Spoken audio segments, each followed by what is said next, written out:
सगळ्यांना नमस्कार माझा खूप. सद्यस्थितीत किशोरवयीन विद्यार्थ्यांबरोबर त्यांना समजून घेताना या चर्चासत्राच्या श्यामची फाउंडेशनच्या या चर्चासत्राच्या दुसऱ्या भागामध्ये तुमच्या सगळ्यांचं स्वागत आहे. I hope you all are doing fine. कसे आहात? मजेत आहात? काळजी घेताय? परत एकदा आपला नेहमीचाच प्रश्न जो आहे तो. Doctor Shirisha Sathe, welcome again. It's always a pleasure तुमच्या बरोबर चर्चा करणं आणि तुमच्या बरोबर इंटरॅक्ट करणं हा कायमच आमचा एक खूप आनंदाचा भाग असतो. माझ्यासाठी सुद्धा. कशा आहात तुम्ही? मी पण छान, एकदम छान. Very good. थोडेसे टेक्निकल ग्लिचेस होते आपल्याकडे. आज वायफाय कनेक्टिव्हिटी नेमकी या एरियामध्ये थोडी लो आहे, त्याच्यामुळे थोडे प्रॉब्लेम्स होत होते फेसबुकवरती. सगळ्यांना व्ह्युअर्सना सगळ्यांना उशीर झाल्याबद्दल sorry. It was not in our hands. पण होप की आता या टेक्निकल ग्लिचेस मधनं आपण पूर्ण हे चर्चासत्र पूर्णपणे आपण ऐकू शकू अशी मी आशा करते. आणि जर काही प्रॉब्लेम आला, काही मध्ये काही इश्यूज आले तर आपण हेच पुढच्या उद्याच्या डेटला पण कंटिन्यू करूयात. पण आता जोपर्यंत आपण टेक्नॉलॉजी आपल्याला अलाव करते तोपर्यंत आपण एकत्र चर्चा करूया. सुरुवात मला करायला आवडेल शिरीषाताई की मागच्या ज्या चर्चासत्रामध्ये आपण गेल्या आठवड्यामध्ये चर्चा केली, खूप प्रश्न आले शिक्षकांचे आणि करोनाच्या या सद्यस्थितीबद्दल त्याच्याकडे कसं बघावं याच्यावर तुम्ही खूप छान मार्गदर्शन केलं सगळ्या गोष्टींवरती. शिक्षण म्हणजे नेमकं काय किंवा काय आपली भूमिका असावी या सगळ्यावरती खूप छान आपली चर्चा झाली. आलेल्या प्रश्नाचा थोडा विचार करताना मला असं लक्षात आलं की प्रकर्षाने की आत्ता काय घडत होतं काही आता सद्यस्थितीमध्ये म्हणजे अगदी करोनाच्या अलीकडेपर्यंत की शिक्षण या क्षेत्रामध्ये सुरुवातीला शिक्षक आणि टेक्स्टबुक पाठ्यपुस्तक हे दोनच नॉलेज आणि इन्फॉर्मेशनचे खरं तर सोर्सेस होते. आणि शिक्षक हा he was imparting knowledge basically. आणि लाईफ स्किल्स आणि इतर सगळ्या गोष्टी ह्या फॅमिली स्ट्रक्चर्स मधनं डेव्हलप होत होत्या. आता प्रॉब्लेम असा झाला होता रिसेंट पास्ट मध्ये की नॉलेज आणि इन्फॉर्मेशन फिंगर टिप्सवर आहे मुलांकडे, पण शिक्षकाचा रोल तो बदललेला होता. हे एक facilitator of the learning process म्हणतो आपण, किंवा एक लाईफ स्किल्स डेव्हलप करणं, मुलांना अधिक सक्षम करणं, व्हॅल्यूज इम्पार्ट करणं, या सगळ्या खूप फॅसिलिटेटर म्हणून रोल बदललेला होता शिक्षकांचा. आता या सगळ्या रोल चेंज मध्ये शिक्षक जरा ऍडजस्ट होत होते. बरेच ट्रेनिंग आपण पण अविरत ट्रेनिंग जे केलं त्याच्यात पण आपल्याला लक्षात आलं की हाच आपण सगळा पाया ठेवला होता की टीचर टू फॅसिलिटेटर हा कसा ट्रान्झिट व्हायला पाहिजे. फॅसिलिटेटर म्हणून शिक्षक जेव्हा छान उत्तमपणे काम करायला लागले, सामोरे जायला लागले विद्यार्थ्यांना, तेव्हा अचानक एक सडन शिफ्ट आलाय की आता व्हर्च्युअल ऑनलाईन मध्ये आपण सगळेजण गेलेलो आहोत. आणि हे ऑनलाईन विश्व जे आहे हे खूप वेगळं आहे. आत्ता आपण अनुभवलं किती वेळ लागला आपल्याला ऑनलाईन यायला काही टेक्निकल कारणांमुळे वगैरे. विश्व खूप वेगळं आहे. काही फिजिकल स्पेसेस मध्ये जी आपल्याला सवय होती डिसिप्लिनची, काही रूल्स आपण करू शकत होतो वाटते, तर इथे ऑनलाईन मध्ये सगळंच चित्र बदललेलं आहे. तर शिक्षकांचे महत्वाचे जे प्रश्न आले काल मागच्या वेळेस ते होते की ऑनलाईन शिक्षणाकडे कसं बघावं, त्याच्यानंतर इफेक्टिव्हिटी त्याची काय आहे, आणि त्याच बरोबरीने मोबाईल एडिक्शन. हे दोन प्रामुख्याने प्रश्न आपल्याला जे तातडीचे वाटले, म्हणून आजच्या चर्चासत्राचं आपण टॉपिक पण हाच ठेवला होता की ऑनलाईन एज्युकेशन आणि मोबाईल एडिक्शन. तर मोबाईल एडिक्शन आपण जेव्हा विचार करतो की आतापर्यंत आपण मुलांना सांगायचो की स्क्रीन टाइम कमी कर, मोबाईल कमी वापर, इतर काही स्पोर्ट्स येतेकडे आपण त्यांना प्रवृत्त करत होतो. आता घरोघरी असं झालंय की अरे बाबा मोबाईल समोर बस, मोबाईल घे, लॅपटॉप समोर बस, स्क्रीन समोर बस, भलेही तो मग मोबाईल असेल, लॅपटॉप असेल, टीव्ही असेल, what ever it is, what ever source of education, आणि अभ्यास कर. सो हे एक विरोधाभास निर्माण झालेला आहे सद्यस्थितीमध्ये. तर ह्याविषयी शिरीषाताई तुम्ही काय सांगू इच्छिता की शिक्षणाबद्दल आपण कशा पद्धतीने ऑनलाईन कडे इफेक्टिव्हली बघावं, आणि हे स्क्रीन टाइम आणि ऍडिक्शन, आणि स्क्रीन टाइम आणि ऍडिक्शन ह्या पण दोन्ही गोष्टींमधला काय समज आपण गैरसमज असतील? ओके. याच्यामध्ये 2-3 गोष्टी मला असं वाटतंय शीतल की बोलायला पाहिजे आहेत. एक म्हणजे खरंच आहे, आता तू म्हणलीस तसंच की हा विरोधाभास आहे का, तर हो. म्हणजे फेब्रुवारी मार्चच्या आधीपर्यंत आपण ह्या मुलांना स्क्रीन समोर त्यांनी जास्तीत जास्त राहू नये, आणि स्क्रीनच्या समोर उभे राहिले असता किंवा स्क्रीनच्या समोर जास्ती वेळ घालवला असता काय होती, त्याचे दुष्परिणाम काय होतात ह्याविषयी सातत्याने पालक गटांबरोबर असो किंवा शिक्षकांबरोबर कुठलाही संवाद सत्र घेताना असो, केव्हाही आपण हा मुद्दा कायम बोलत होतो आणि तो कमीत कमी कसा करता येईल ह्याच्याकडे आपण लक्ष वेधत होतो किंवा चर्चेचा सगळा रोख हा स्क्रीन टाइम कमी करण्यासाठी काय करता येईल याच्याकडे असायचा. आणि आता मात्र आपणच सडनली त्यांना असं म्हणतो आहोत की नाही, स्क्रीन समोर बसा, कारण आता तुम्हाला शिकण्यासाठी तेवढं एकमेव माध्यम आहे, किंवा फॉर दॅट मॅटर वेळ घालवण्यासाठी सुद्धा. बरोबर. परवा माझ्या ग्रामीण भागात एक काम करणारी मैत्रीण आहे, तिने सांगितलं की ती ग्रामीण भागात शिक्षकांना म्हणजे टीचर्स ट्रेनिंगचं काम करते. तर ती म्हणली की शेतकरी आणि आजूबाजूला शेतच आहेत सगळी, तर तो मुलगा बराच वेळ मोबाईलवर खेळत होता. तर ती त्याच्या आईला म्हणली की अहो हा किती वेळ मोबाईल घेऊन बसलाय. तर ती आई म्हणली घेऊ द्या हो, शाळा पण बंद आहे, कंटाळा येतो आता. म्हणजे गंमत अशी झाली आहे की ज्या गोष्टीविषयी आपण अगदी जणू काही तलवार हातात घेऊन मुलांच्या समोर उभे ठाकलो होतो, आता आपणच म्हणतोय की घ्या, काही हरकत नाही. त्यामुळे खरंच या सगळ्याचा आपल्याला विचार करण्याची गरज आहे की परिस्थिती बदलल्यानंतर आपली सगळी शस्त्र आपण टाकून दिली का? मग जे काल वाईट म्हणत होतो आणि चांगलं नाही म्हणत होतो, मग ते आज होऊन मुलांच्या हातात का देतो होता आपण? म्हणजे आज परिस्थिती, बाहेरची परिस्थिती बदलली करोनामुळे, म्हणून जे वाईट होतं ते चांगलं ठरतंय का? अशा प्रकारचे खरं तर प्रश्न आहेत. आणि मला असं वाटतं म्हणून हा मुद्दा जास्ती खोलात जाऊन समजून घेण्याचा आहे. त्यामुळे एक नक्की लक्षात घेऊया आपण की सध्या जणू काही दुसरा काही पर्यायच शिकण्यासाठी उपलब्ध नसल्यासारखं जे एक वातावरण आहे की आणि त्याच्यात दुसरा भाग असा होतो आहे ना की हे ऑनलाईन शिकवणं जे आहे ते वर्गाला मिमिक करतंय. म्हणजे जसा वर्ग चालतो तशाच पद्धतीने फक्त हे स्क्रीनवर चालावं. तर अशा पद्धतीने या ऑनलाईन शिक्षणाचा विचार केला तर एक मी आता म्हटलं तसं की आपणच विरोधाभास निर्माण करतो आहोत. आणि दुसरं त्या स्क्रीन समोर उभं राहिल्यामुळे जे काही बसल्यामुळे जे काही त्रास होतात किंवा त्याचे दुष्परिणाम होतात त्याला आपणच खतपाणी घालतो जणू काही. आणि दुसरा भाग मी म्हटलं तसं की ते इफेक्टिव्ह व्हायला पाहिजे असेल तर त्याचाही वेगळा विचार करायला पाहिजे. परंतु पुढे जाण्यापूर्वी मला असं वाटतं की आपण स्क्रीन टाइम वाढलेला असणं आणि मोबाईल ऍडिक्शन, कारण ही पण गोष्ट पालक सध्या अगदी सर्रास वापरतायत की तो अगदी ऍडिक्ट झालाय स्क्रीनला. तर स्क्रीन टाइम वाढलेला असणं आणि ऍडिक्शन ह्याची पुढे जाण्यापूर्वी एक काही महत्वाची लक्षणं आपण घेऊया. कारण ऍडिक्शन जर झालेलं असेल तर तिथे मात्र तज्ञांच्या सल्ल्याची आणि तज्ञांच्या मदतीची गरज आहे. बरोबर. तर त्याची काही लक्षणांची मी यादी वाचते, ती मला असं वाटतं की नंतर आपण ती यादी आपल्या फेसबुकवरच्या ह्याच्यावरती पण टाकूया, सो दॅट आत्ता नुसतं ऐकलं व्ह्युअर्सनी तरी चालेल.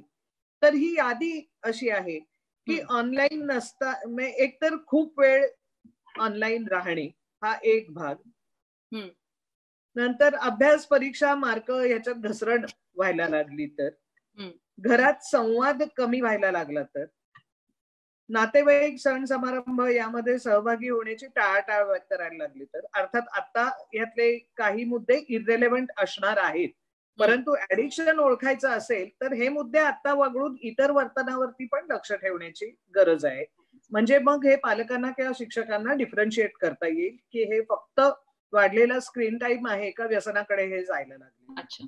ओके, सो नातेवाईक, सण समारंभ यामध्ये सहभागी होण्यासाठी टाळाटाळ करणे, एकटं राहण्याचा हट्ट धरणे, वारंवार खोटं बोलणे किंवा भावनिक आंदोलनं वारंवार दिसणे, नंतर छोट्या छोट्या गोष्टींवरनं चिडचिड करणे, खूप वेळ ऑनलाईन राहणे, ऑनलाईन नसतानाही तोच विचार करत राहणे, माध्यमावरती जाणाऱ्या वेळेची कपात करता न येणे.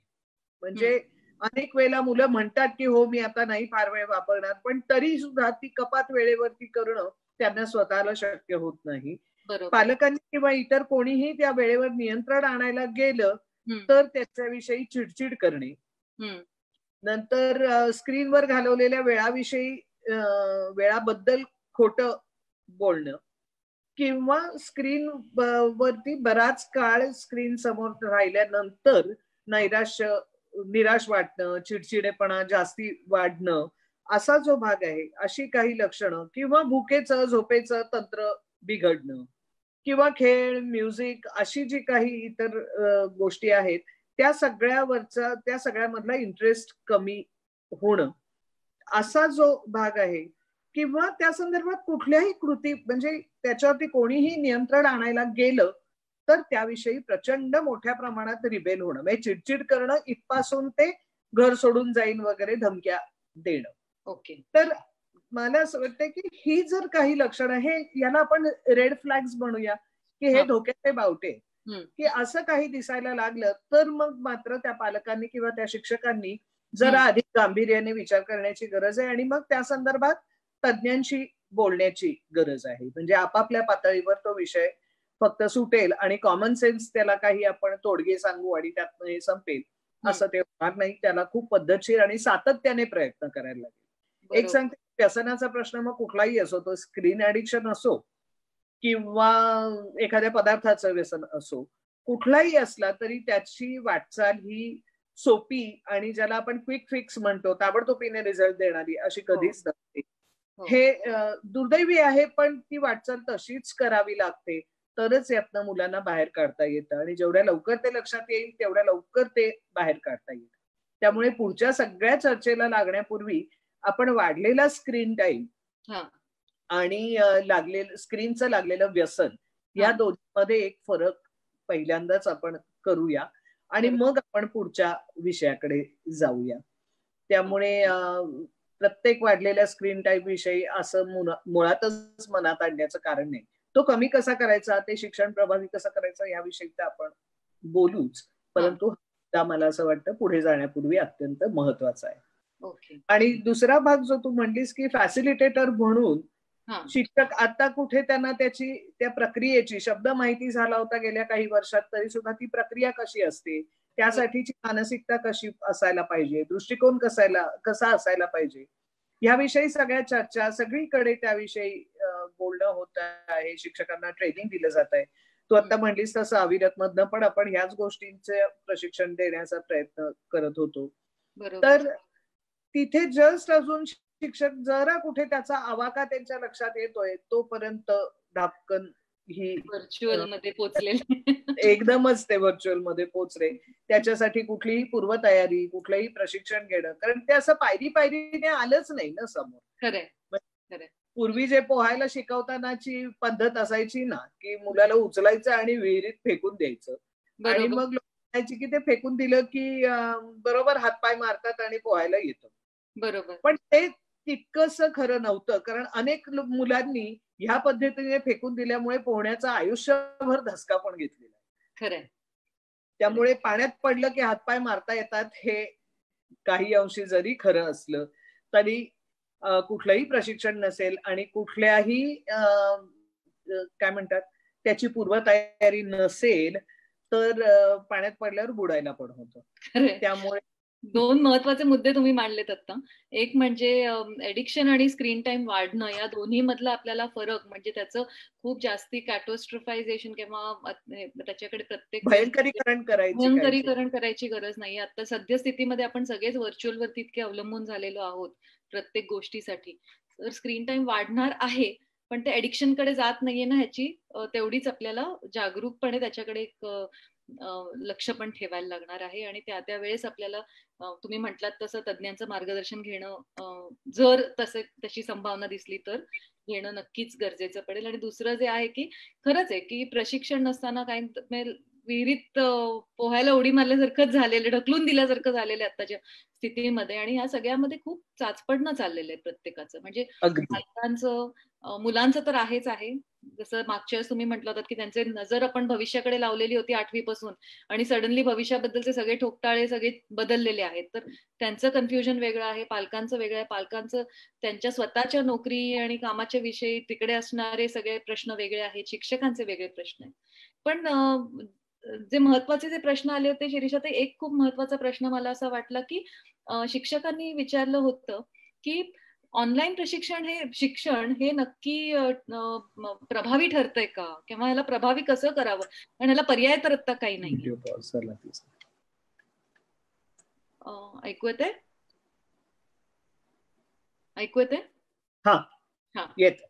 सो हे शिक्षण प्रभावी कसं ठरवावं, ऑनलाईन प्रशिक्षण, कारण आता ऑनलाईन शिक्षणाला दुसरा आता काही पर्याय नाहीये नजीकच्या काळामध्ये, तर हे प्रभावी कसं असावं शिक्षण ऑनलाईन? ओके.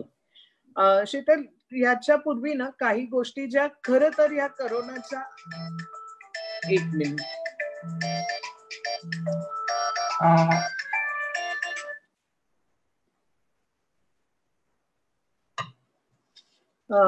सॉरी, शिक्षणाच्या संदर्भातल्या काही गोष्टी करोनाच्या पूर्वीच्या काळामध्ये सुद्धा अनेक ठिकाणी बोलल्या आणि चर्चा केल्या जात होत्या. त्याविषयी विचारही होत होते, परंतु ह्या परिस्थितीने आपल्याला परत त्या विहिरीमध्ये असं ढकललेलं आहे की आता ह्या शिक्षणाविषयी काही मूलगामीच विचार करण्याची गरज आहे. ही गरज आधीपासून होती, पण ह्या परिस्थितीने आता हे आपल्याला भाग पाडलं. बरोबर. त्याच्यामध्ये मुळात सिलेबस पूर्ण करणं म्हणजे शिकणं, हे जे काही आपण एक समीकरण मांडलेलं होतं ते खूपच तपासून बघण्याची तेव्हाही गरज होती. आता तर आपल्याला अगदीच लक्षात घेण्याची गरज आहे की सिलेबस पूर्ण करणं आणि शिकणं या दोन्हीचा म्हणजे एकाच एक सांगड घालण्याची काही कारण नाही. कारण सध्या सगळा जो ऑनलाईन शिक्षणाच्या नावाखाली जो आटापिटा चाललेला दिसतोय तो सिलेबस पूर्ण करणे. बरोबर. आणि मग त्याच्यात अनेक गोष्टी होत आहेत की खरंच मुलांना त्याच्यात ते आवडतंय का नाही. म्हणजे मी विविध वयोगटातल्या मुलांशी बोलले तर की असंच आवडेल का, कारण आता शाळा नाही, कटकट नाही शाळेची, जायचं नाही, घरीच बसायचं आणि मग स्क्रीनवरती मोबाईलवरती किंवा टीव्हीवरती ऑनलाईन शिकायचं. तर मला हटकून सगळ्या वयोगटाच्या विद्यार्थ्यांनी सांगितलं की त्याचा कंटाळा येतो. बरोबर. नंतर आम्हाला समजतच नाही असंही काही विद्यार्थ्यांनी सांगितलं. आणि हे सत्य आहे आणि सगळ्या वयोगटातल्या, म्हणजे काही शाळांमध्ये तर त्यांना PDF नोट्स देतात, त्या नोट्स मुलांनी त्या बघायच्या आणि त्यांच्या नोटबुकमध्ये डाउनलोड करून नोटबुकमध्ये लिहून घ्यायचं. कारण लॉजिक त्याच्यामागचं असं आहे की पुन्हा शाळा सुरू होईल तेव्हा आपल्या नोट्स काढणे आणि वहीत लिहिणे याची सवय मुलांची गेली तर. म्हणजे मला असं वाटतंय की त्याचे मूलभूत विचार करायच्या ऐवजी आपण त्याचं सगळं ते मखर कसं बनवायचं याच्या मागे लागतो. त्यामुळे एक गोष्ट आपल्याला लक्षात घ्यायला पाहिजे की सिलेबस पूर्ण करणं आणि शिकणं या दोन स्वतंत्र गोष्टी आहेत. सिलेबस हे एक फ्रेमवर्क असतं आणि मग त्याच्यामध्ये आपण प्रत्येक पुस्तकाच्या सुरुवातीला, प्रत्येक धड्याच्या सुरुवातीला सगळ्या पाठ्यपुस्तकांमध्ये, शालेय पुस्तकांमध्ये लर्निंग आउटकम्स लिहिलेले असतात. तर मला असं वाटतं आहे की ते सिलेबस पूर्ण करण्याच्या ऐवजी आता शिक्षकांनी त्याच्या लर्निंग आउटकम वरती जास्ती लक्ष दिलं आणि आपापल्या ठिकाणी ते लर्निंग आउटकम फुलफिल होण्यासाठी काय करता येईल याचा विचार केला तर हा एक महत्वाचा भाग राहील. त्याच्याविषयी आपण बोलूच. पण दुसरा त्याच्यातला जो भाग आहे की मेंदूमध्ये इन्फॉर्मेशन ठोसणे म्हणजे शिक्षण आहे का, तर तोही भाग गेल्या काही वर्षांमध्ये पुन्हा पुन्हा बोललं जात होतं, चर्चा केली जात होती. पण पुन्हा तेच की या परिस्थितीने त्याविषयी मूलगामी विचार करायला भाग पाडला आहे. कारण मुख्य शिक्षणाचा हेतू सगळा की मुलांनी म्हणजे माहिती ही त्या पत्त्याच्या कॅटमधल्या पत्त्यांसारखी आहे आणि मग ती माहिती एकत्र करून त्याचे इमले रचत रचत रचत मुलांनी त्याचं अंडरस्टँडिंग, पत्त्याचा बंगला जसा बांधतो, सो माहिती म्हणजे ते पत्ते आणि त्या पत्त्याचा बंगला बांधण्याचं काम ते मूल करणार आहे. आणि ते बंगला बांधण्याचं जे कौशल्य आहे, कारण तू सुरुवातीलाच म्हणलीस तसं की information is available at there finger tips. माहिती मिळणं हा आता मुलांसाठी हे राहिलेलाच नाहीये. ती माहिती सुद्धा अत्यंत इंटरेस्टिंग पद्धतीने त्यांना मिळू शकते. त्यामुळे तो प्रश्न खरं तर राहिलेलाच नाहीये. पण त्यातला जो काय म्हणता येईल त्याला भाग आहे की मुलाने त्या पत्त्याचा बंगला बांधणं आणि ते कौशल्य त्या मुलाला शिकवणं हाच खरं तर आता शिक्षकाचा रोल आहे. म्हणजे फॅसिलिटेशन जेव्हा म्हणतो आहोत तेव्हा त्या मुलाने त्याचं नॉलेज कन्स्ट्रक्ट करणं, बरोबर. ह्याच्यात काय करता येईल हा हम्म. भाग आहे. आणि शाळेमध्ये आपण ज्या वेळेला शिकतो, प्रत्यक्ष वर्ग आणि तासिका जेव्हा सुरू असतात हा त्यावेळेला होतं असं की त्याला काहीतरी एक ढाचा असतो ना, म्हणजे शाळेत जाण्याच्या वेळा असतात, त्या तासिका किती वेळ, मग मध्ये त्याच्या ब्रेक आहे, बसण्याची एक पद्धत आहे. म्हणजे आपली जी टीचिंग मेथड इन्स्ट्रक्शनल मेथड आहे, त्यामुळे सगळा वर्ग एका बाजूला आणि शिक्षक एकटे त्याला सामोरे जाणारे, आणि त्यातही एक तो प्लॅटफॉर्म असतो आणि डायस असतो आणि त्याच्यावरती ते शिक्षक. म्हणजे हे सगळं त्या इन्स्ट्रक्शनल टीचिंग साठीचं एक टिपिकल वातावरण होतं. ते योग्य होतं का नाही हा मुद्दा बाजूला ठेवूया, परंतु त्या शिकण्यासाठी अनुकूल असं वातावरण निर्माण होणं, शाळेच्या गेटमधनच आज शिरताना इथे आपण शिकण्यासाठी येतो आहोत हे आपसूक मेंदूला सूचना मिळणं, हा जो ज्याला आपण लर्निंग एन्व्हायरमेंट म्हणतो तसा भाग होताना, तर तो भाग आत्ताच्या या ऑनलाईन आणि व्हर्च्युअल टीचिंग मध्ये पूर्णपणे ऍबसेंट आहे. बरोबर. त्यामुळे आता जो विचार करण्याची गरज आहे तो डिजिटल लर्निंग एन्व्हायरमेंट कसं असलं पाहिजे ह्याचा विचार करण्याची, digital learning environment, very interesting. या सो त्याचा विचार करण्याची गरज आहे. कारण इथे पुन्हा जसं आत्ता सुद्धा आपण बघितलं की आपलं सत्र 4 वाजता आपल्याला सुरू करायचं होतं, पण तांत्रिक अडचण अशी आली आणि जी आपल्या कंट्रोलच्या बाहेर होती.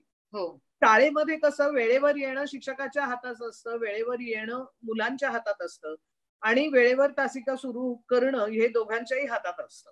बरोबर. परंतु इथे आता असं होतं आहे की ती वेळ पाळणं नेसेसरीली दोघांच्याही हातात असेलच असं नाही.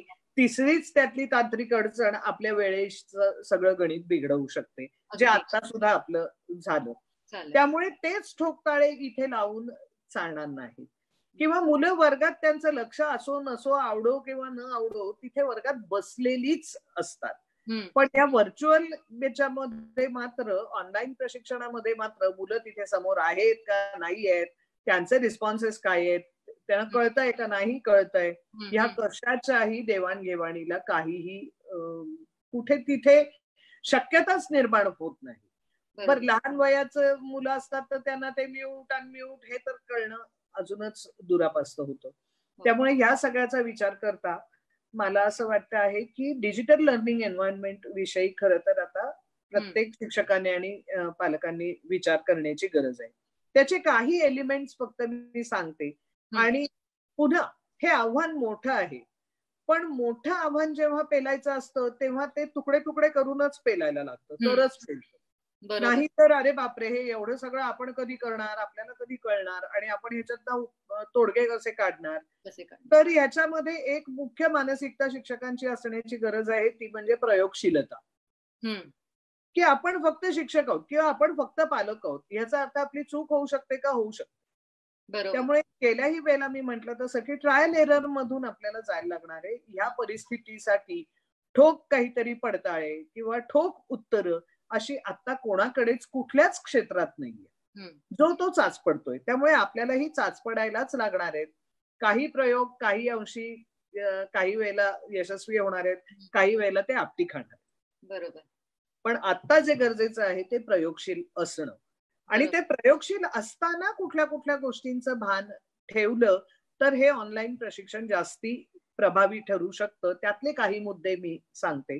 पुन्हा मगाशी जसं आपण ऍडिक्शन आणि स्क्रीन टाइम याच्यामधलं डिफरन्शिएट करताना जसे रेड फ्लॅग्स सांगितले होते, तसेच आत्ताचे मुद्दे सुद्धा मे बी आपल्या वेबसाईटवरती आपण 2 दिवसामध्ये ते नक्की टाकूया.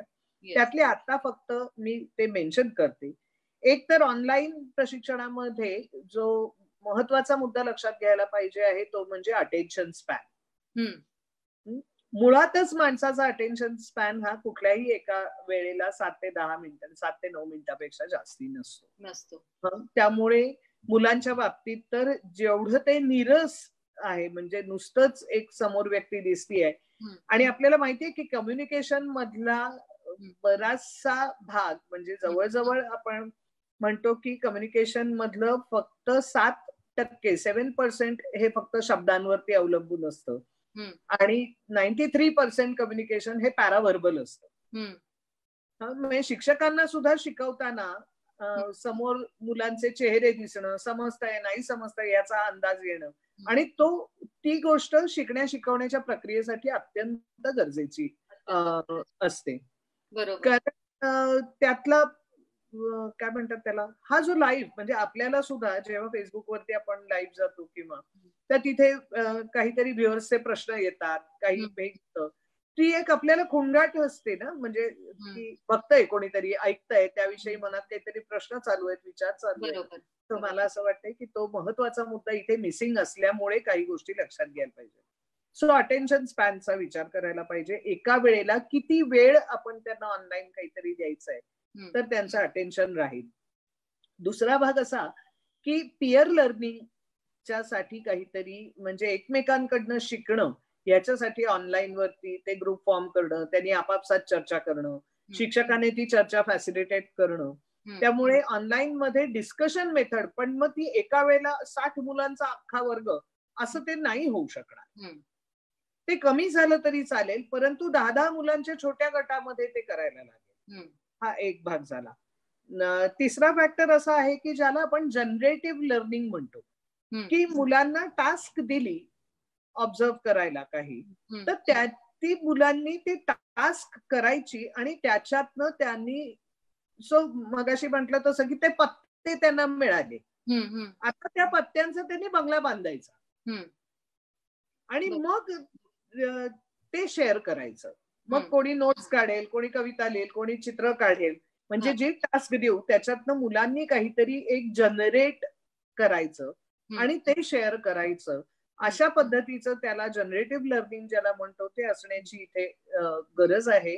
कारण पुन्हा तसंच की त्याच्यासाठी मग स्क्रीनच्या समोर बसायला लागत नाही. काहीतरी एक कृती ते मूल करतं, त्याला त्या कृती काय करायची आणि त्याच्या सगळ्या इन्स्ट्रक्शन्स दिलेल्या असतात आणि मग ते कृती ते मूल करतं आणि त्याच्यातनं काहीतरी निर्माण करतं. बरोबर. नंतर चौथा मुद्दा यातला एक महत्वाचा जो आहे की 7 ते 9 मिनिटं हा अटेन्शन स्पॅन आपण जर म्हटला तर त्याच्यानंतर रिट्रायवल साठी, म्हणजे मुलांनी आतापर्यंत काय ऐकलंय, काय सांगितलं गेलंय, याचं ज्याला आपण चेक फॉर अंडरस्टँडिंग म्हणतो, अशा स्वरूपाचं काहीतरी, मग एमसीक्यूज असतील किंवा क्विज असेल, अशा स्वरूपाचं काही ना काहीतरी त्या स्क्रीनवर येण्याची गरज आहे.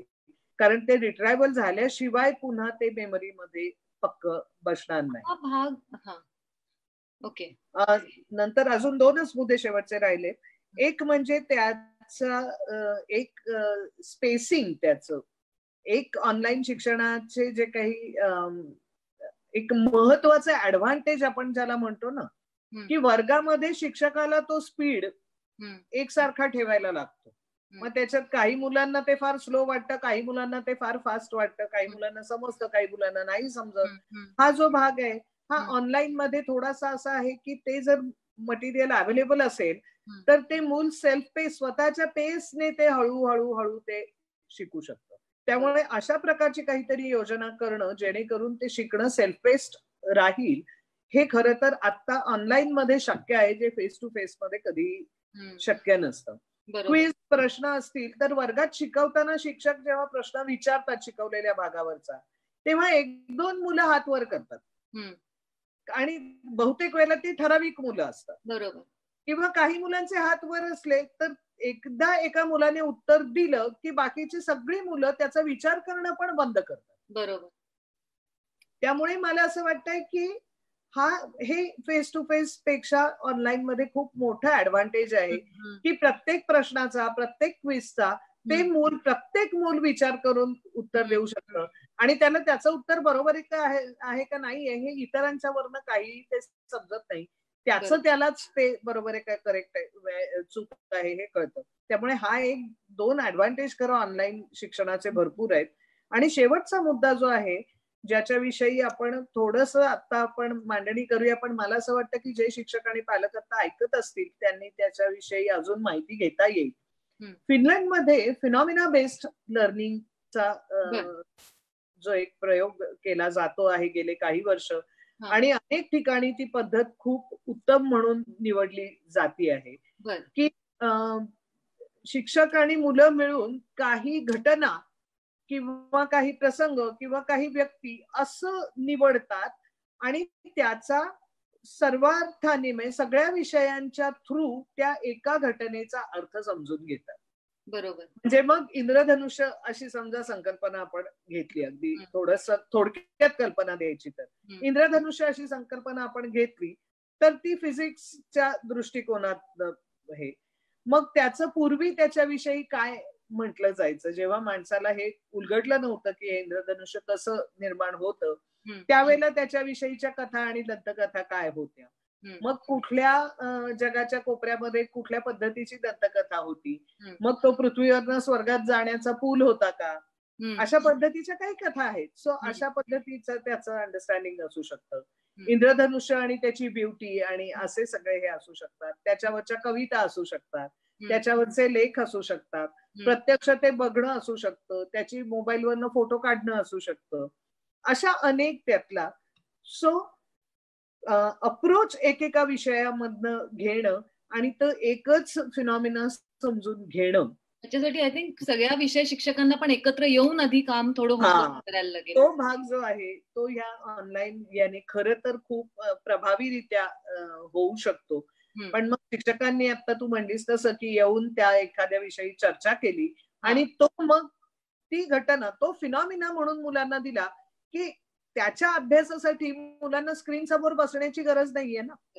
आता डॉक्टर शिरीषा, मला एक प्रश्न आपल्याकडे खूप येत आहेत आणि माझं प्रेक्षकांना म्हणणं आहे की तुमचे काहीही प्रश्न असतील, म्हणजे अगदी तुम्ही काही तुम्हाला अनुभवले, काही तुम्हाला पर्सनली कुठल्या विद्यार्थ्यांबरोबर काही प्रॉब्लेम आलेला असेल, काही मार्गदर्शन स्पेसिफिक पाहिजे असेल, किंवा काही पर्टिक्युलर प्रश्न आहेत की ज्यांना खरंच तुम्हाला त्यांची उत्तरं पाहिजेत, किंवा तुम्ही काही अशा स्थितीमध्ये सद्यस्थितीमध्ये काही प्रयोग केले आणि त्याचा खरंच तुम्हाला चांगला काहीतरी परिणाम दिसला, ज्याचा मुलांना फायदा झाला, इतर शिक्षकांना फायदा झाला, असं काही असेल तरी सुद्धा आम्हाला लिहून पाठवा. मला ते लोकांबरोबर सगळ्यांबरोबर शेअर करायला पण आपण फेसबुकवरनं ते शेअर करूयात तुमचे अनुभव. आणि काही अजून प्रश्न असतील, स्पेसिफिक असतील तर इनबॉक्स मध्ये लिहा, कमेंट बॉक्स मध्ये लिहा, त्याच्यावरती नक्की विचार करून आपण उत्तरं देऊयात.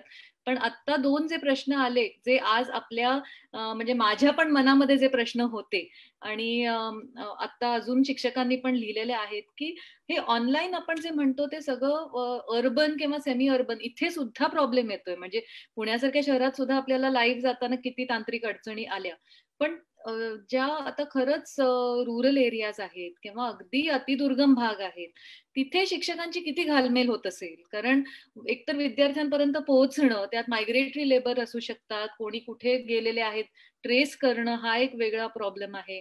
बरं, त्या सगळ्यांच्या कॉन्टॅक्ट मध्ये राहणं, तिथे लर्निंग एन्श्युअर करणं, कारण तिथे कितीही तुम्ही प्रयत्न केला तरी ऑनलाईन किंवा टेक्नॉलॉजी ही तितक्या अर्थाने पेनिट्रेट नाही झालेली. तर त्या शिक्षकांसाठी काही थोडंसं आपल्याला आता या परिस्थितीमध्ये नक्की त्यांनी काय करता येईल याची चर्चा करणं गरजेचं आहे. मूळ मुद्दा आपण एक लक्षात घेऊया की ऑनलाईन प्रशिक्षणाशिवाय दुसरे पर्यायच नाहीत. हा जो काहीतरी एक सार्वत्रिक समज झालाय ना, तोच मुळात आधी डोक्यातनं काढण्याची गरज आहे. आता हे खरं आहे की शहरी आणि निमशहरी भागांमध्ये हे सगळं, मग तुम्हाला खरेदी करायची असली तरी ऑनलाईन, कोणाशी बोलायचं असेल तरी ऑनलाईन, कॉन्फरन्स घ्यायची असेल तरी ऑनलाईन, शिकायचं असेल तरी ऑनलाईन. सो सध्या स्क्रीन हे खरेदीपासून ते एखादी रेसिपी शिकण्यापासून ते एंटरटेनमेंट पासून ते शिकण्यापर्यंत सगळीकडे सध्या स्क्रीन वापरला जातोय. परंतु एक आपण लक्षात घेऊया की मुळातच ते एकमेव साधन आहे जणू काही सगळ्या गोष्टींसाठी. ह्या भ्रमातून आपण सगळ्यांनी बाहेर पडण्याची गरज आहे. याच्या पूर्वी पण होती आणि आता तर ती जास्ती प्रकर्षाने आहे.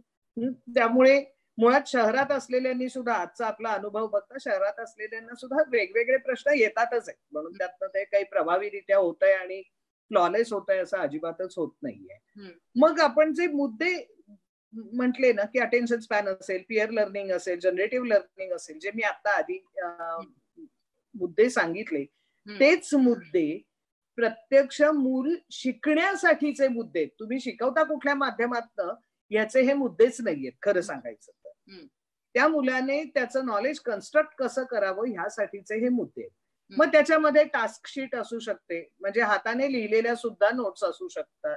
नोट्स म्हणण्यापेक्षा कृतीसाठी एकदा काहीतरी मुलांना दिलं, वर्कशीट दिलं, टास्क शीट दिलं, आणि ते एका ठिकाणी कुठेतरी, म्हणजे मे बी शाळेची लायब्ररीची हे उघडून फक्त तिथे, किंवा एखादी खोली उघडून तिथे, आणि त्या परिसरातल्या मुलांनी यायचं, तिथे अंतर ठेवून उभं राहायचं आणि आपापल्या नावची टास्क शीट घेऊन जायची. त्याच्यावरती जे जे काही त्यांना मुद्दे दिले आहेत त्यानुसार त्यांनी भोवतालचा कुठलाही फिनॉमिना ऑब्झर्व करायचा, त्याविषयी त्यांनी त्यांची जी काही माहिती, बरं समजा तंत्रज्ञान नाही, टेक्नॉलॉजी पोहोचत नाहीये, त्यामुळे गुगल सारख्या किंवा इतर कुठल्याही माध्यमातून त्यांच्यापर्यंत माहिती व्हॉट्सअपवरनं पण त्यांना ते पाठवू शकतो प्रश्न, आणि त्याच्यावरती म्हणजे तंत्रज्ञानाचा मुद्दा खरं सांगायचं तर असा आहे की व्हॉट्सअप तर सध्या सगळेच वापरतात. त्यामुळे इतर कुठल्याही माध्यमात, आणि अगदी व्हॉट्सअप नसेल, अँड्रॉइड फोन नसेल, तेवढी सुद्धा हे नसेल, तरी सुद्धा ही माहिती मिळणं, मग ज्यांच्याकडे आहे त्यांनी ती वेगवेगळ्या पद्धतीने ती मांडणं, म्हणजे मुलांनी आपापसात सुद्धा ज्यांच्याकडे हे आहे त्यांनी ती माहिती गोळा करणं, त्याच्यामधनं काहीतरी छान नोट्स स्वतःच्या तयार करणं, त्या आपल्या वर्गातल्या मित्रांना देणं, म्हणजे ज्याला कोलॅबोरेटिव्ह एफर्ट म्हणतात किंवा कोऑपरेशनने शिकणं, सहकार्यातनं शिकणं, हा खरं तर खूप मोठा भाग या परिस्थितीमध्ये होऊ शकतो. त्यामुळे ग्रामीण भागामध्ये पुन्हा सिलेबस पूर्ण करणं हा मुद्दा डोक्यातनं काढून मुलाचं शिकणं हे केंद्रस्थानी ठेवलं तर मला वाटतं की तंत्रज्ञानाच्या शिवायचे अनेक मार्ग मग उपलब्ध होतील. मग त्या टास्क शीट असतील, मग त्या कुठे ठेवायच्या, कुठून कशा मुलांनी त्या घेऊन जायच्या, पूर्ण केलेली तिथे आणून ठेवायची, ज्याच्यामध्ये ती मुलं सगळी एका वेळेला, शिक्षक आणि पूर्वीच्या सगळ्या एकाच सेटअप मध्ये त्या असण्याची गरजच नाहीये.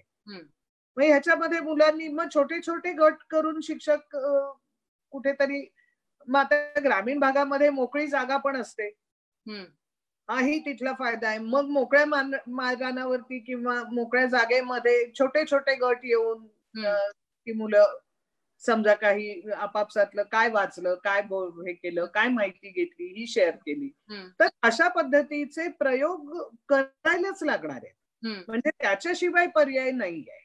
आणि हे प्रयोग मला असं वाटतंय की आपल्या शिक्षकांनी एकदा ह्या पद्धतीने विचार करायला सुरुवात केली ना, तर त्यांच्या ठिकाणी अशा पद्धतीचे कुठले प्रयोग करता येतील, एवढी क्रिएटिव्हिटी शिक्षकांकडे नक्कीच आहे. फक्त आपल्याला जी सवय लागली आहे ना की कोणीतरी आपल्याला ठोक उत्तरं द्यायची, मग ती ठोक उत्तरं आपण वापरून बघायची, जी आपल्या सोशिओ कल्चरल कॉन्टेक्स्ट मध्ये कदाचित अजिबात चालणार नाही. मग हे तुम्हाला कसं, ते शहरातलं वेगळं हो, आमच्याकडे काही असलं काही चालत नाही असं म्हटल्यानंतर प्रश्न संपत नाही. त्यामुळे कोणीही आता रेडीमेड उत्तरं मिळतील याच्याकडे जाऊच नका. काही बेसिक एलिमेंट्स लक्षात घ्या, मुलांनी त्याचं ज्ञान स्वतः कन्स्ट्रक्ट करायचंय हे लक्षात घ्या, आणि ते फॅसिलिटेट करण्यासाठी स्क्रीन शिवाय अनेक पर्याय आहेत, किंबहुना स्क्रीन शिवायचे पर्याय अत्यंत हेल्दी आहे.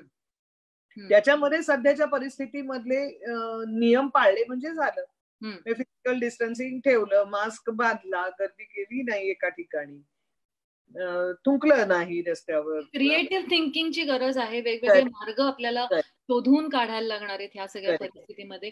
आणि बरेचसे प्रश्न जे येत आहेत की आता मोहम्मद मोमीन साहेब पण म्हणतात की ऑनलाईन शिवाय अध्यापन पद्धतीवर मार्गदर्शन व्हावे, हे एक थेट प्रश्न आहे हा, की ह्याचे अनेक आपल्याकडे आपण हे करूयात की फेसबुक पेजवरती आपण काही केस स्टडीज किंवा काही रीडिंग मटेरियल पण शेअर करूयात की ज्याच्यातनं मार्गदर्शन कदाचित मिळू, कारण एका सेशन मध्ये इतके सगळे विषय हाताळणं अवघड जाईल. पण आपण नक्कीच, आणि एक अजून विषय असा पण आहे, एक प्रश्न असा आला होता की आपण जे म्हणतोय की आता लर्निंग ऑब्जेक्टिव्ह वरती किंवा सिलेबस पेक्षा लर्निंग ऑब्जेक्ट, याला एक ड्रास्टिक माइंडसेट बद्दल, म्हणजे सिस्टम कडनं पण सगळीकडनंच किंवा इव्हन पालकांकडनं पण, ही जी इन्सिक्युरिटी पालकांची असते की सिलेबस पूर्ण होतोय का, त्याचं प्रेशर शिक्षकांवरती, मुलांवरती, सो हे माइंडसेट चेंज आत्ताच्या काळामध्ये माझ्या मते ड्रास्टिकली वेगळ्या पद्धतीने, असेसमेंट कडे पण वेगळ्या पद्धतीने बघितलं गेलं पाहिजे.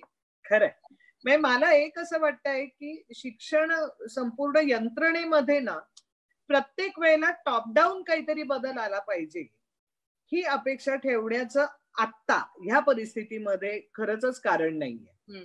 कारण जे वरती सुद्धा यंत्रणेमध्ये बसलेले अधिकारी आहेत त्यांना सुद्धा ह्या संपूर्ण परिस्थितीचा आता कोणालाच आवाका नाहीये. तज्ञता तर दूरच राहो, पण काय कुठे काय लागू पडेल याविषयीचा आवाका कोणालाच नाहीये.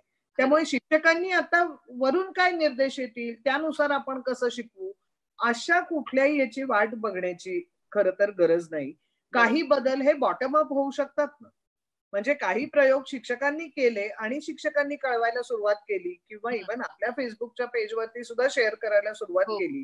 आणि ग्रामीण भागात अनेक वर्ष म्हणजे महाराष्ट्रात सुदैवाने अनेक संस्था संघटना अशा आहेत की ज्यांनी ग्रामीण भागात शिक्षणाच्या संदर्भात खूप मूलभूत काम केलेलं आहे. तर अशा संस्थांना अप्रोच करणं, त्यांच्या एरियामधल्या कुठल्या संस्था आहेत, कारण अनेक वेळेला ह्या संस्थांनी केलेलं काम हे इतरांपर्यंत पोहोचवण्यासाठी ना त्या संस्थांकडे वेळ असतो ना रिसोर्सेस असतात, पण त्यांच्याकडे उत्तम काम असतं, स्टडी मटेरियल असतं, रिसोर्स मटेरियल असतं. तर मला असं वाटतंय की शिक्षकांनी आणि पालकांनी त्या संदर्भात सुद्धा जर आपल्या बाजूने प्रयत्न केला की अशा आपल्या परिसरातल्या संस्था संघटनांची माहिती घेणे, मग तिथे जवळपासच्या राहणाऱ्या एखाद्या शिक्षकाकडनं त्याचे रिसोर्स मटेरियल मेक करणे, मग किंवा शिक्षकांनी ते आपापसात शेअर करणे, अशा पद्धतीने जर हे घडत गेलं तर बॉटम अप पण काही गोष्टी बदलू शकतील ना. आणि काही प्रयोग तुम्ही आपापसात, कारण प्रयोगशील होण्यापासून out of the mind, out of the box अप्रोचच आत्ताच्या काळामध्ये विचार करण्याची गरज आहे. जे आधी जे लागू पडत होते त्या सगळ्या गोष्टी आता लागू पडणारच नाही, कारण आपली परिस्थितीच खूप, आपण वेगळ्या एका परिस्थितीमध्ये आहोत आता. खरं सांगू का, आउट ऑफ द बॉक्स म्हणण्यापेक्षा not having a box itself, not having a box itself. त्यामुळे आता इनफॅक्ट जे खरंच शिक्षक पॅशनेट होते त्यांना हे सगळे एक्सपेरिमेंट्स करण्याची एक खूप चांगली संधी आहे. आणि ह्याच्यातनं काही प्रयोग कदाचित हे रुढावतील सुद्धा पुढे जाऊन, कदाचित ही एक पॅटर्न होऊ शकेल शिक्षणामध्ये. अगदी अगदी. पण आणि आपण नक्कीच ह्याच्यावरती आम्ही व्ह्युअर्सना मी सांगते की खरंच वेळ कमी असल्यामुळे फेसबुकवरती आम्ही काही टास्क शीट्स, काही सॅम्पल शीट्स किंवा काही रीडिंग मटेरियल तुमच्यासाठी किंवा अजून काही संस्था असतील सपोज तर त्यांचे काही रेफरन्सेस पण आम्ही तुम्हाला फेसबुकवरती शेअर करू की तुम्ही त्या भागामध्ये ते काम करत असतील तर जरूर मदत घ्या. कारण आत्ताचा काळ हा सगळा जो आहे तो कोलॅबोरेशनचाच आहे. नोबडी हॅज द राईट और रॉंग आन्सर्स. आणि खरंच अनसर्टनिटी इतकी आहे की आपल्याकडे कुणालाच म्हणजे आता ब्लेम गेम किंवा काही करण्याची ही वेळच नाहीये. सगळ्यांनी एकजूट होऊन जिथे जिथे आपल्याला जे जे हाती लागतंय त्या पद्धतीने मुलांना मदत करण्याची आत्ताची गरज आहे आणि स्वतःला पण. त्यामुळे आपल्याला आता शीर्षत काही आता ह्या सगळ्या गोष्टींवरती आपण बोललेलो आहोत आणि आपण प्रॉमिस केलंय की काही मटेरियल पण शेअर करू. मला आता या शेवटचा भाग, आता आपला आपण ऑलमोस्ट कन्क्लुडिंग सेशनला आहोत आता आपल्या डिस्कशनच्या. काही असे प्रॉब्लेम्स समोर येतात जसे की शिक्षकाला क्लासरूम कसं सेटअप करायचं किंवा ऑनलाईन गेल्यानंतर मुलांनी अनॉनिमस किंवा स्वतःचा कॅमेरा आणि स्वतःची आयडेंटिटी लपवून काही अब्युझिव्ह म्हणजे काही तरी त्यांना डिसरिस्पेक्टफुल त्यांना मेसेजेस पाठवणं, वाटेल ते लिहिणं, अकाउंट्स हॅक होणं किंवा बॉईज लॉकर रूम आणि गर्ल्स लॉकर रूम हे आता असं घडलेलं एक खूप मोठं प्रकरण होतं की ज्याच्यामध्ये एका क्लोज ग्रुपमध्ये काही टीनेज मुलं एका ग्रुपमध्ये आणि मुली एका ग्रुपमध्ये काही अतिशय आक्षेपार्ह म्हणजे एकमेकांबद्दलचं, मुलींबद्दलचं मुलं बोलत होती, मुलांबद्दलचे मुली काही फोटोज, पिक्चर्स, या सगळ्या गोष्टी. आणि त्याचं खूप मोठा शॉक, एका पालकांनी तो ग्रुप पाहिला, त्याचे खूप रिपरकशन्स झाले, पोलीस कंप्लेंट पर्यंत झाली का चांगल्या शाळेतली घटना आहे. असे बरेच गोष्टी आता समोर यायला लागलेल्या आहेत व्हर्च्युअल ह्याच्यामध्ये. तर त्या बाबतीत काय तुमचं म्हणणं आहे?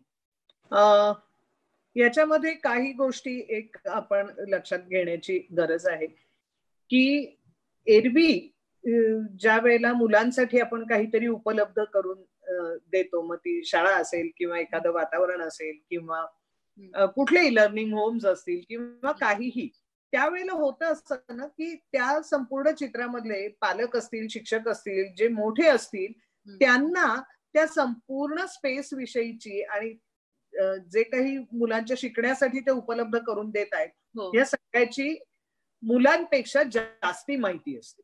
बरोबर. पण टेक्नॉलॉजीच्या बाबत मात्र हे चित्र अगदी उलट आहे की मुलांना टेक्नॉलॉजी मधलं जेवढं माहिती असतं त्यापेक्षा त्यांच्या पालकांना आणि त्यांच्या शिक्षकांना, त्यांचे पालक आणि शिक्षक हे अनेक वेळेला म्हणजे टेक्नॉलॉजी मधले तज्ज्ञ सोडले तर उरलेले जे शिक्षक आणि पालक आहेत त्या सगळ्यांचं मुलांना माहित असलेलं संपूर्ण टेक्नॉलॉजीचा भाग त्याच्या 4 पावलं पालक आणि शिक्षक मागेच असतात.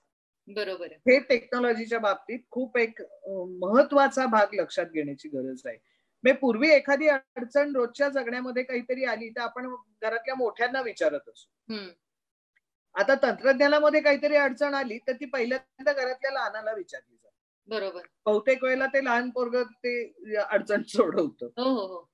त्यामुळे तिथे त्यांच्यासाठी जे उपलब्ध करून देतो आहोत त्याविषयी आपल्याला अजिबात माहिती नाही. त्यांच्यापेक्षा आपण 5 पावलं मागे आहोत हे मुळातच आधी शिक्षकांनी आणि पालकांनी लक्षात घेण्याची गरज आहे. बरोबर. हा पहिला भाग झाला. पण नुसतं लक्षात घेऊन ते चालणार नाही तर त्यासाठी त्यांना स्वतःला काही गोष्टी जाणून घ्यायला लागतील. शिकणं किंवा ते तंत्रज्ञान वापरणं असा त्याच्यातला मुद्दा नाहीये. पण निदान काही खबरदारी तरी मी काय घ्यायला पाहिजे, काही डूज अँड डोंट्स या संदर्भातले हे पालकांनी आणि शिक्षकांनी शिकण्याची गरज आहे. तसं की तंत्रज्ञानाचा वापर प्रभावीरित्या तुमच्यापेक्षा मुलंच जास्ती करणार आहेत केव्हाही. बरोबर. निदान आपल्या भूमिकेमध्ये हे सगळं आपला कंट्रोल त्याच्यामध्ये राहिला. कारण तू आता म्हणलीस तसं की त्या ऑनलाईन त्या मुलांनी जे काही वेडीवाकडी कमेंट्स त्या शिक्षकावर केली त्याच्यावरती त्या शिक्षकाचा काही कंट्रोल नव्हता. त्या सगळ्यामध्ये ती अनॉनिमिटी असते, कोण कमेंट्स पास करताय हे शिक्षकाला कळायला प्रत्येक वेळेला मार्ग असतो, अशातला भाग नाही. आणि तिथे कसंच समोर असलेल्या व्यक्तीचं, त्या संपूर्ण यंत्रणेचं, त्या एका शाळा नामक एका संपूर्ण संस्थेचं त्याचं दडपण काहीतरी आणि इथे अशा प्रकारच्या गोष्टी चालणार नाहीत अशी कुठलंच त्याला बंधन नसल्यामुळे हे प्रकार घडू शकतात. सो एक जो भाग आहे तो म्हणजे त्यातल्या तज्ज्ञांकडनं डूज अँड डोंट्स शिकणं, ऐकून घेणं. त्याचं अगदी सखोल ज्ञान नाही झालं तरी हरकत नाही, पण या गोष्टी करायच्या आणि या गोष्टी टाळायच्या एवढं जरी पालक आणि शिक्षकांनी लक्षात घेतलं तरी बास आहे.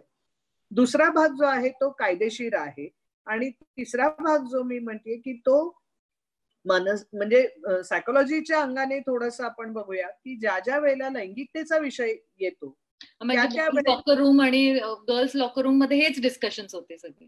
करेक्ट.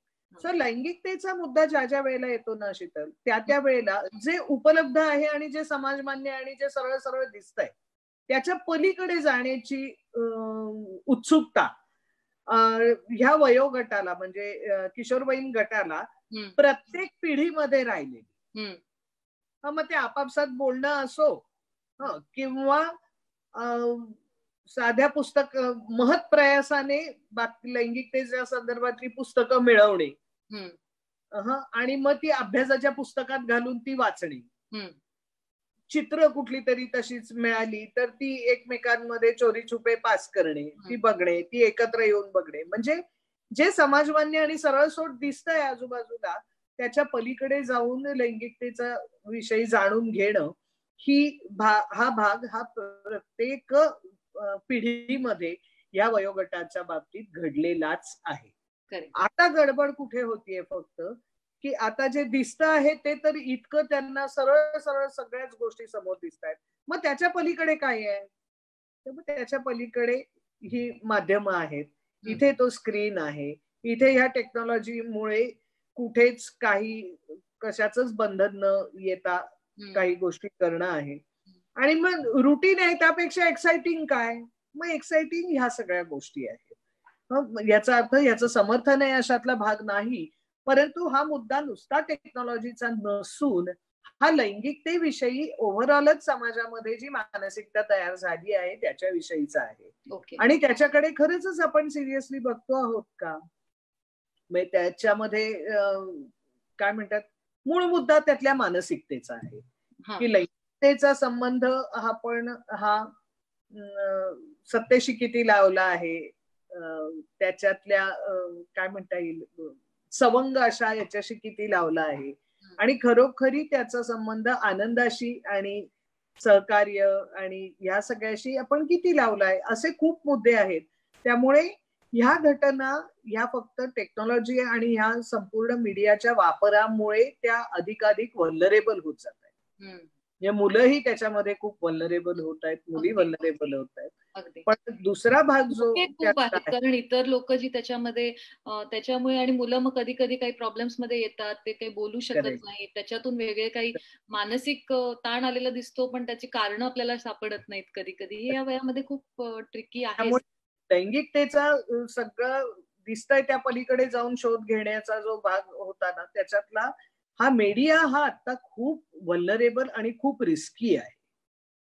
आणि हो, त्यामुळे तिथे मात्र लैंगिकते संदर्भातली मानसिकता, तज्ज्ञांकडनं काही डूज अँड डोंट्स जाणून घेणं आणि त्याची कायदेशीर पण माहिती खूप महत्वाचं आहे. म्हणजे कायदेशीर माहिती असणं, कारण काही काही गोष्टी खरंच आहे की त्या सहजासहजी आपल्याला कळत नाहीत, किंवा मुलांपर्यंत याचा संवाद आपल्याला सातत्याने साधायला पाहिजे, किंवा काही केस स्टडीज डिस्कस मुलांबरोबर करून त्यांच्या बरोबर ह्याचं ओपन डिस्कशन, माझ्या मते एक हेल्दी डिस्कशन होण्याचे खूप चॅनल्स असण्याची गरज आहे.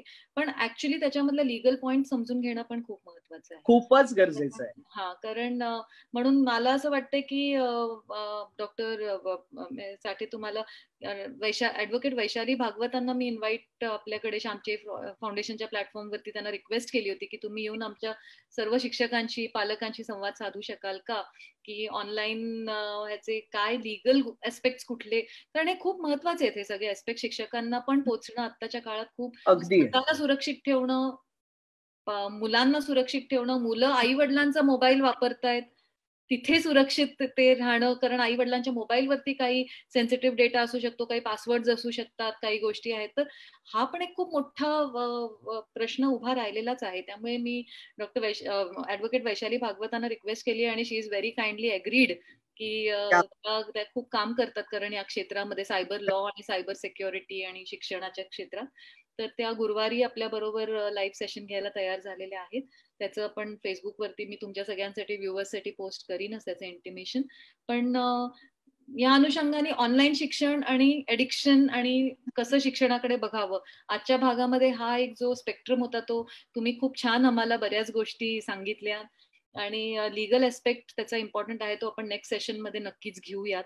आणि या नोटवरती आय थिंक आजचं सेशन खूप लांबलं, पण खूप इंटरेस्टिंग माहिती होती, त्यामुळे थांबायची इच्छा होत नव्हती आमची, पण ऐकत राहावं असं वाटत होतं, कारण खरंच खूप ह्या सगळ्या टीचिंग लर्निंग मेथोडॉलॉजी मध्ये खूप गोष्टी अजून आहेत ज्या आपण शेअर करूयात सगळ्यांबरोबर. अगदी मगाशी आपण म्हटलं तसं की आपण मूळ मुद्दे सांगूयात की कुठल्याही गोष्टीचं डिझाईन करताना कुठल्या गोष्टी आपण लक्षात घ्यायच्या आहेत, आणि मग त्यानुसार मला असं वाटतं की शिक्षक इतके प्रयोगशील आणि क्रिएटिव्ह नक्की आहेत आणि ते करतील त्याचा वापर. फक्त त्याला काही गाईडलाईन्स मिळण्याची गरज आहे की हा या गोष्टीचा वापर मला करायचा असतो. बरोबर, अगदी बरोबर. Yes, great. आणि आपण पहिल्या सत्रात ते म्हटलं होतं की आपल्याला मुळं पक्की करायची आहेत. हो, एक प्रश्न, दोन खूप महत्वाचे प्रश्न आहेत, त्याच्यावरती अख्खं सेशन होणार आहे. म्हणजे पुढचं सेशन मला असं वाटतं की मुळं पक्की, कारण काही प्रश्न होते मुलांचे की